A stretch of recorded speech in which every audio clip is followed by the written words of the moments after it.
What's going on, duelists? It's your boy Nick, bringing you on the channel today my Libromancer Mikanko deck lists. This is a deck that I've wanted to bring to the channel for a long time, actually. I've had both the Libromancer core and the Mikanko core, and I've just been sitting on them, you know, like doing testing on Edo Pro and whatnot. And finally, I felt that it was the right time to bring this build to the channel. Not only because Cyberstorm Access officially releases today, feel free to pick up your booster packs at Target, Walmart, your OTS store, wherever, because Cyberstorm Access is a very cool set, and there's a ton of stuff in that set that actually both directly and indirectly buffs the hell out of this deck. So, with that being said, I'm very happy to bring this to you guys, to my channel for the first time. For those of you new to the channel, welcome. My name's Nick. We do Yu-Gi-Oh! Content mainly focused around casual and rogue decks alike. If those are things that you're interested in, then I highly encourage you hit that subscribe button, like this video. I'm only a couple subscribers away from hitting 800, and I cannot get there without your help. So if you're watching this right now, hit that like button, subscribe to the channel so you can continue getting really cool and unique Yu-Gi-Oh! Content, because I have a ton of stuff in the pipeline now that Cyberstorm Access is TCG legal, and I'm going to be bringing you guys some new and really cool and fresh deck profiles. So with that being said, intro's out of the way, we're diving headfirst into this profile, and you know how we do here on the channel. We always go with the monster lineup first. So we're starting things off with triple copies of Libromancer Fire. Now for those of you who are unfamiliar with the Libromancers and how they work, every main deck Libromancer has the exact same summoning requirement, so I'm not going to keep repeating it. I'll only say it just for Fire, but moving forward, all the main deck Libromancers that are not rituals have the same summoning condition. And that summoning condition is that you can reveal a ritual monster in your hand, and it says any ritual monster. It does not have to be a Libromancer ritual specifically. So reveal that ritual in your hand, and then special summon this card from your hand. Then, each Libro has its own individual effect that triggers upon special summon. Now, even though they can special summon themselves, you can special summon them by other means and still trigger that effect. However, those effects are usually hard once per turns. But in Fire's case, when he's special summoned, you can add a Libromancer monster from the deck to your hand, except a copy of himself. So you max out on this card because he's pretty much like your starter. He searches any Libromancer monster from deck to hand, which is very crucial because it just boosts consistency. And something that is really cool that I don't think a lot of people pay attention to is the fact that Fire happens to be a Cyberse type monster, which comes up very importantly in this deck. And we'll get into how that is the case once we get through the profile a bit more. But moving on to the next main deck monster is 2 copies of Libromancer Geek Boy.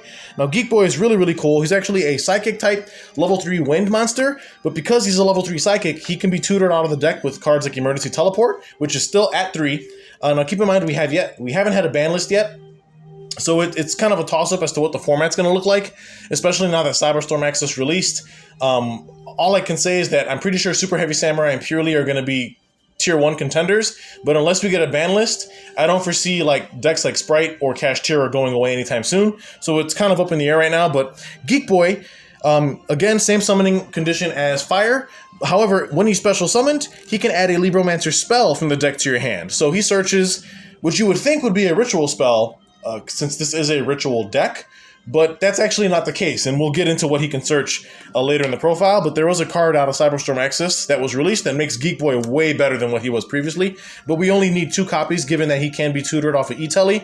So, you know, we play E-Telly instead of maxing out on Geek Boys just for consistency reasons. But moving on to the next main deck monster, 2 copies of Libromancer Agent. I keep fighting with myself back and forth on whether or not I want to play 1 agent or 2. I recently just made this change to add 2 copies for the deck, just because Agent gives you that grind game and that recurability, given that he's the only one that doesn't have an effect that triggers upon special. However, what he can do is during your main phase, is that you can target a Libromancer card in your graveyard except himself and add it to your hand. Then if you added a trap or spell or trap by this effect, you place a card from your hand on the bottom of the deck. So he gives you like just recursion from grave. He adds any Libromancer card, whether that's monster, spell, trap. If you add a monster, you just add it to hand. However, if you add a spell, trap, you got to take any other card in your hand and put it on the bottom of the deck. But very good for cycling through stuff and again, giving you that long game, like longevity, basically, if the duel turns into a grind. So 2 copies of Agent. Moving on to the Libromancer Rituals, we are on 2 of them. 1 copy of Doombroker and 1 copy of Libromancer Fireburst. So we decided to play these two cards as one of specifically. Doombroker is really, really insane when you go first, because he's a disruption that you can end on. However, Fireburst is great for going second, because he can just OTK the living crap out of your opponent. So what Doombroker does is that he can be ritual summoned with a Libromancer card, and if he's ritual summoned using a monster or monsters on the field, he gains the effect that he can attack directly, which I think is really cool. He's 2,500. Then it states that during your main phase, you get to set a Libromancer trap directly from your deck to your side of the field. So he helps you tutor a really cool trap card that we'll get into once we get to the traps, directly from your deck to your field, which is nice. Then, if that wasn't bad enough, when he inflicts battle damage to the opponent, you get to target a face-up monster the opponent controls and shuffle that monster into the deck. So that is really cool removal on this card, and like I said, that triggers when he inflicts damage, which feeds into his first effect, allowing, since he can attack directly, it makes it easier for him to, do that damage. But moving on to Fireburst, Fireburst is like an OTK enabler. Basically, he can be ritual summoned with any Libromancer card, and if he was ritual summoned by using a monster or monsters on the field, he cannot be destroyed by battle. Also, any battle damage he inflicts to your opponent is doubled. He's 2,800 attack, so if he doesn't a direct attack, the opponent's taking 5,600 damage, which is really insane. Not to mention, he can also make up to 2 attacks on monsters during each battle phase. So, like I said, Fireburst is more of a go-second board-breaking card and just helps push for game, while Doombroker is a card you want to prioritize making when you're going first, because the trap that he can set from deck is a very nice disruption. So, we're just on one of each of those. Now, that wraps up the Libromancer package. We're going to be moving into the Mikanko package, because this is a Libromancer Mikanko deck list. Now, one thing I do want to preface that I forgot to mention during the intro was the fact that I've seen a lot of different LibroMikanko builds, and there's like 2 popular versions. There's either the Krystia version, or there's the Isolde version, where you're playing more of the Infernoble support. I'm going to be honest, I don't necessarily like those versions. I dislike the Krystia variant just because I feel like this deck is so cool with the amount of interactions and counterplay that it has, that like resorting to like a Floodgate Turbo type deck just really takes away from a lot of the fun you'll have playing this deck, and I'm just not a fan of that playstyle necessarily. And then with the Isolde variant, I'm not too fond of, because I just feel like Isolde is a huge choke point. You have to realize that going into this upcoming format, it's going to be a very hand trap heavy format, and I feel like the Isolde variant isn't able to establish a negate before it gets to their 5th summon. So if your opponent like hand traps the Isolde, you're just gonna get closed out of the duel basically. Like if Isolde doesn't resolve, you're just in a really bad position. So this particular variant that I'm piloting does not run the Isolde package, nor does it run the Krystia version. So I just want to let you guys know that before we go any further. But anyway, these are the Mikankos.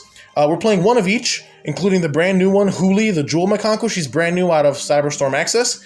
So the Mikankos are interesting because they're all different types and attributes, all level 3. And they all have different effects that have to do with equip cards. So they're all also 0/0 as far as stats. And neither of them, I take no battle damage from attacks involving these cards. However, when each one is equipped, they each gain a really cool ability. So when Hare is equipped with an equipped card, she cannot be destroyed by battle. Also, your opponent takes any battle damage that I would take, or I would have taken from battles involving this card. Also, if an equipped card becomes equipped to her, she allows me to add a Mikanko equip spell from the deck to hand. So she's kind of like a searcher. Very powerful. And like I said, you can just use these cards while they're equipped to crash into your opponent's monsters, and your opponent takes all the damage. So they're very, very cool, like for going second, to help like close out games. Nini, when she's equipped with an equip spell, she cannot be destroyed by battle. Also, your opponent takes any battle damage that I would have taken from battles involving her. And it says a quick effect during the opponent's turn. While she's equipped, I can target a face-up monster the opponent controls and take control of it until the end phase. So she's kind of like a change of heart basically as a quick effect, which I think is really, really cool. And then Huli, which is the brand new one, in my opinion, pretty much like the best. She's also a Psychic level 3, which means she's an E-Telly target as well, in addition to Geek Boy.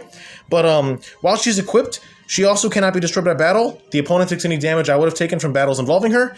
But in addition to that, when she becomes equipped with an equipped card, I add a Mikanko trap from deck to hand. And if that wasn't crazy enough, while I control an equipped card, the opponent cannot target any Mikanko cards that control with card effects. So Huli is really insane and a great addition to this deck. But just one of each of the Mikankos is all you really need.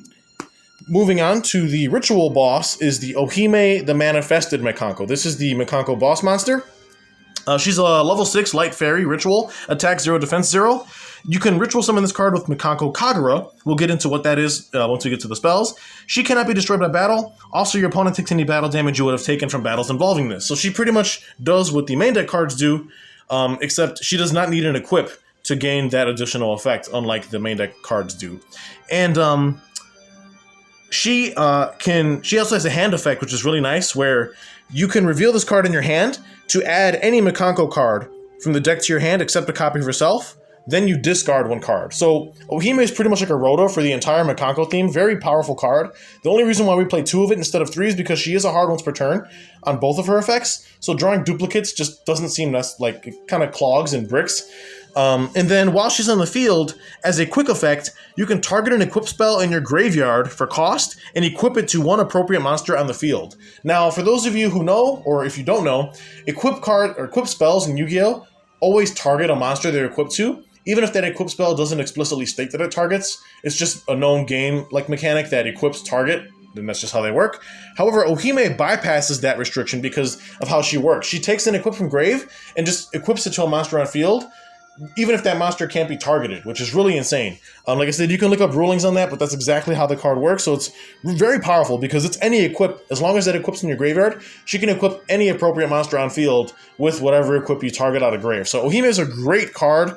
There's some really cheeky things you can do with this, and like I was saying, that's kind of why I dislike the Krystia variant, because I feel like, sitting behind a huge floodgate like that takes away from all the really cool effects and cool plays you can do with this deck. So just 2 copies of Ohime, the Manifested Mikanko.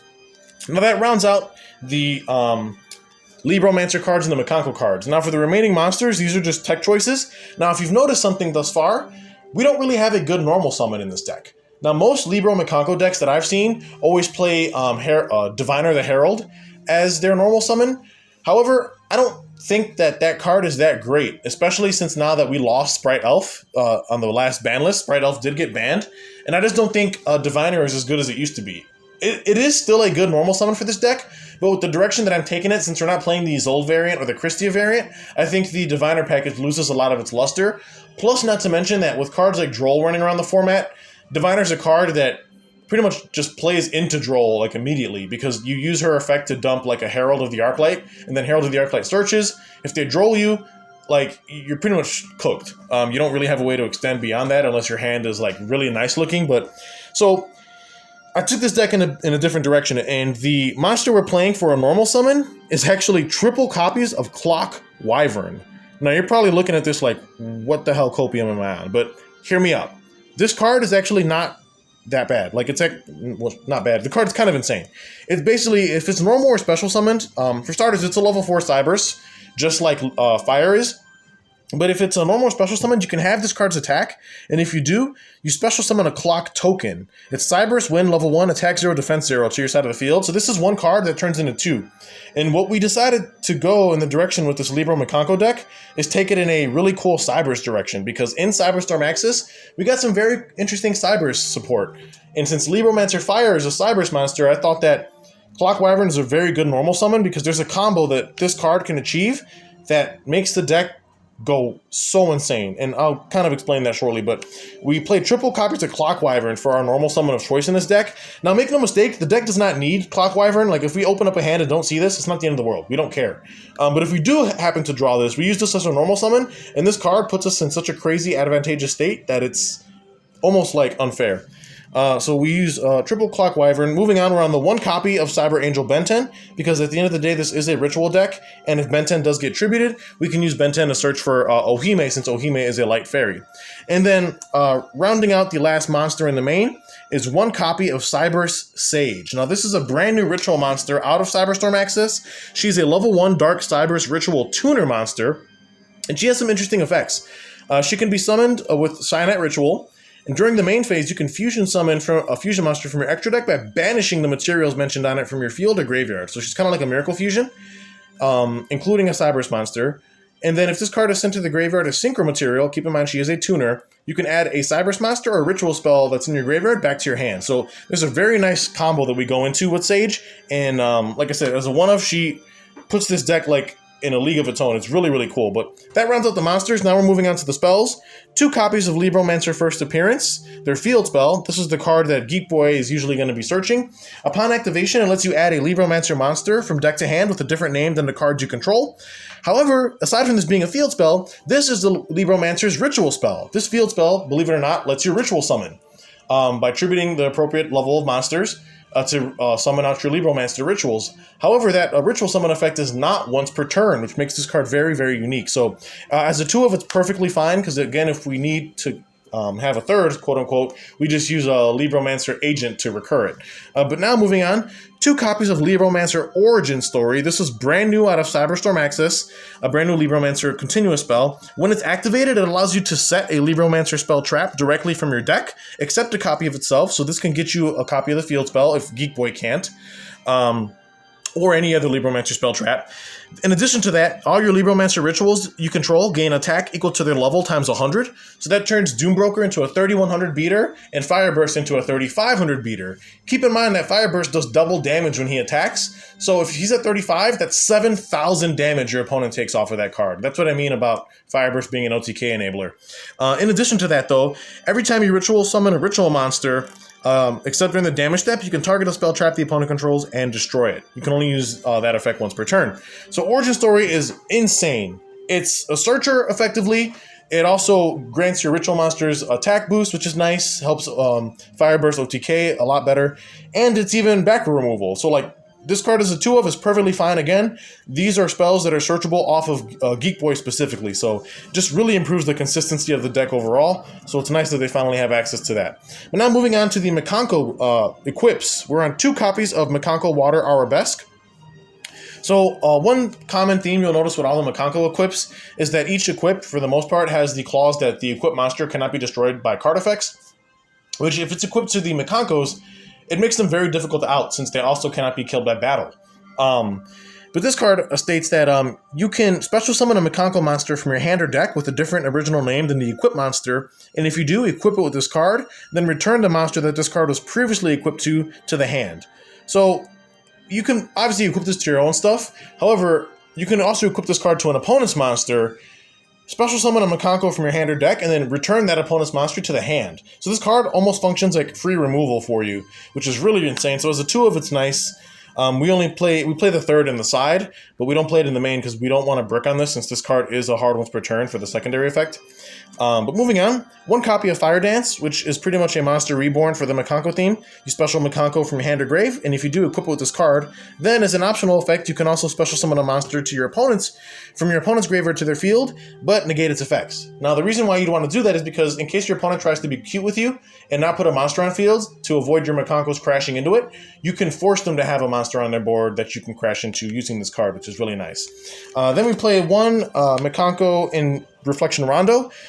You can only equip this to an opponent's monster, and then while you control a Mikanko monster, you take control of the equipped monster. So this is almost like a snatch steal in Archetype.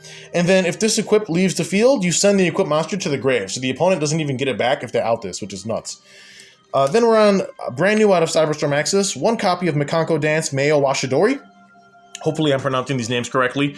But again, the equipped monster cannot be destroyed by card effects. You can only use each of the following effects once per turn. At the end of the damage step, if your Mikanko monster has battled, you can target 1 card on the field, return it to the hand. This is very nice removal. It targets, but it doesn't destroy. And then while this card's in the graveyard, you can target a Mikanko monster in your grave, special summon that monster, and if you do, equip it with this card. So this card is almost like a monster reborn out of the graveyard, which is very, very insane. So super strong card. Really glad that they finally have access to it. Again, it was brand new out of CYAC. But and then rounding out the Mikanko stuff is 1 Great Ceremony. Quick play spell allows you to special Mikanko from hand, ignoring conditions. So very nice way to cheat out the Ohime without ritual summoning it. And then you can banish this from grave to Foolish Burial Goods a Mikanko equip, which is really nice. Then we play the 1 copy of Mikanko Kagura, which is the ritual spell. It can be used to ritual summon any Mikanko ritual monster by attributing monsters from hand or field whose total levels equal or exceed the level of the ritual monster you intend to summon. Then in addition to that, you can also destroy cards your opponent controls up to the number of equipped spells with different names in your graveyard, and if you do, you burn your opponent for 1,000 damage for each card destroyed. This card is nuts.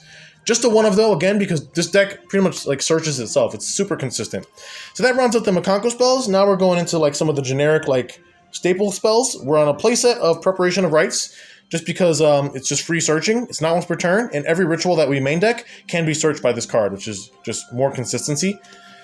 2 copies of Cyanide Mining, just because we can search for fire with this, we can search for the Clock Wyvern, or we can search for the brand new ritual Cyber Sage in case we just needed a ritual to our hand. So 2 Cyanide Minings I felt was really nice. It's a lot of utility here.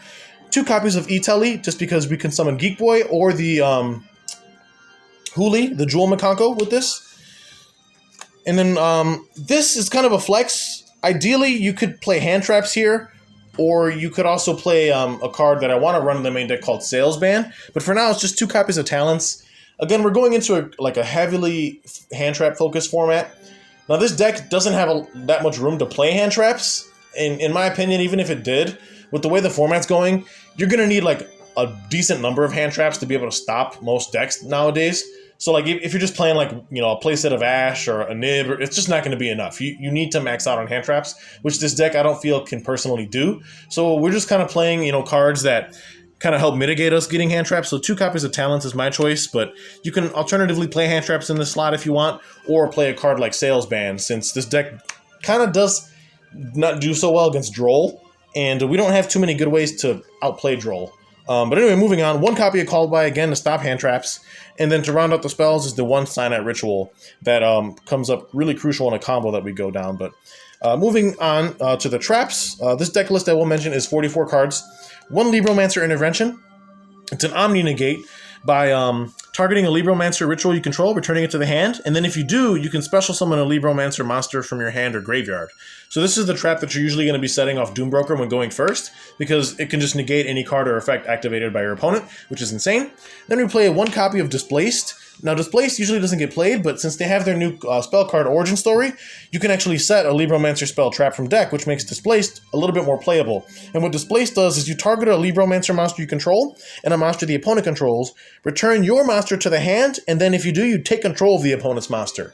However, if your Libromancer monster that you targeted was not a ritual monster, the monster you took control of returns to the hand during the end phase. So even if you have like a Libromancer Fire on field, target fire, target their monster, bounce fire to your hand, take control of their monster, even though the monster that you bounced to your hand was just not a ritual, it was only because it was fire, the opponent doesn't actually get their card back. Like, they get it back, but it doesn't go back to their field. It goes back to their hand.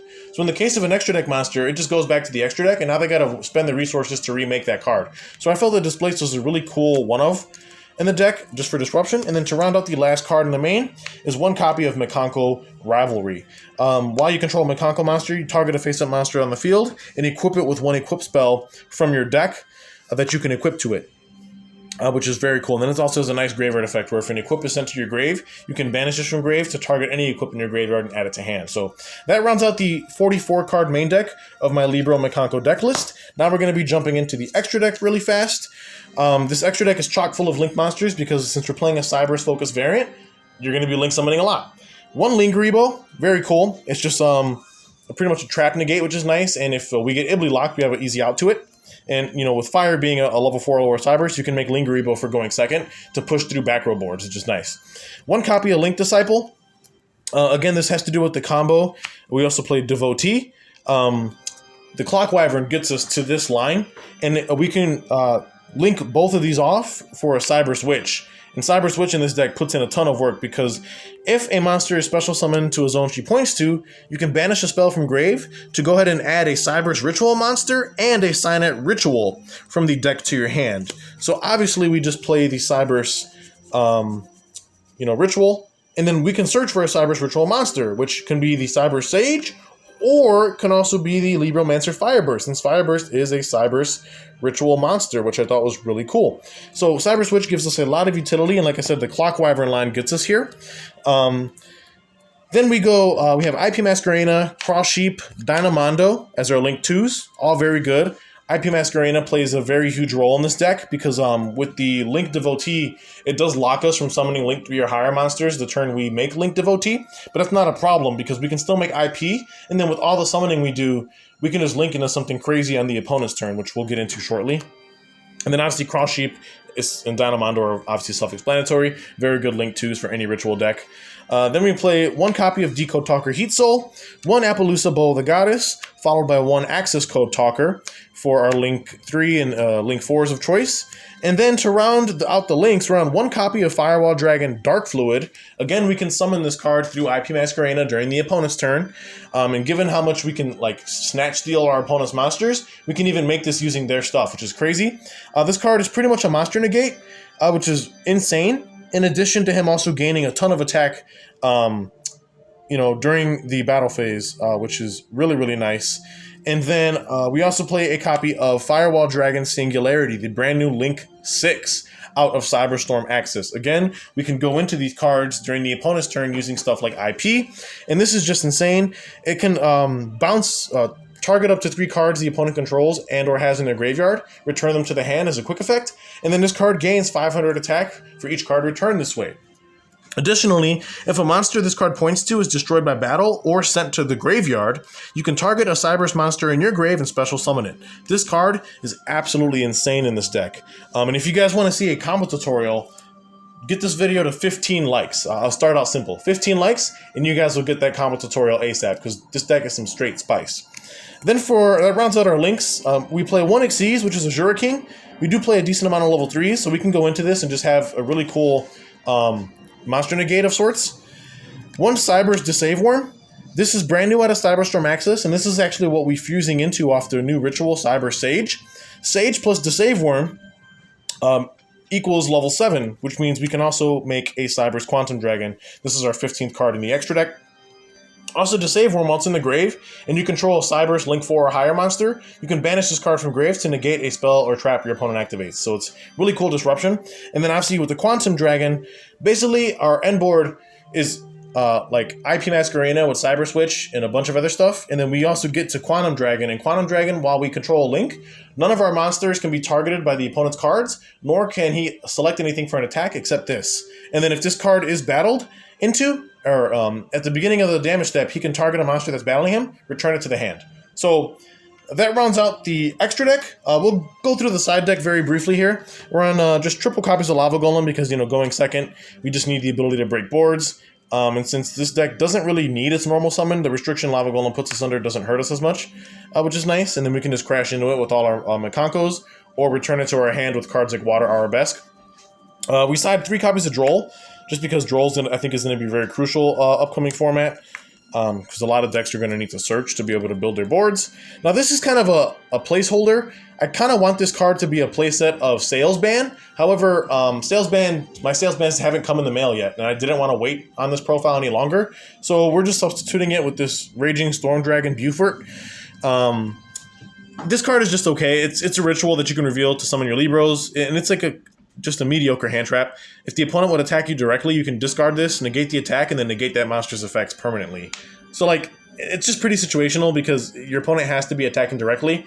And if your opponent already has a negate on field, this card doesn't do much. So this is kind of like a proxy. Like I said, I would run triple copies of Salesban here, or another hand trap of choice, for example. Again, this side deck is just build it to your personal preference, basically. Then we're on the third Arabesque in the side. One copy of Purification Dance on the side, just because this card does give us some really interesting removal.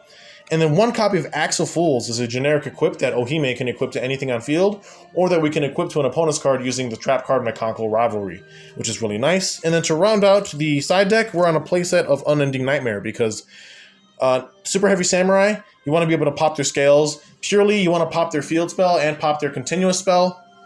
Vanadium, you want to get rid of their field spell. There's a lot of decks that function, with face-up spells and traps, and Unending Nightmare is just the most perfect way to out them. So that's going to round out my LibroMikanko deck list for the post-Cyberstorm Access. Hopefully you guys like the profile. Thank you all who's watched the video this far. I know this is a bit of a longer profile, but I just wanted some time to explain each card to you guys for those of you who don't know what they do. But stay tuned on the channel. Like I said, get this video to 15 likes, and I'll give you guys the test hand and combo tutorial for this deck. Like I said, there's some really cool things that this deck can do, and I want to showcase it to you guys. So 15 likes, and I'll post that for you guys as well. Like and subscribe. Stay tuned for more awesome content post Cyberstorm Access. And again, thank you guys for all of your support. We're almost at 800 subs, guys. A few more subscribers, and I'll be at 800. Help me get there, please. And with that being said, this is Nick signing out.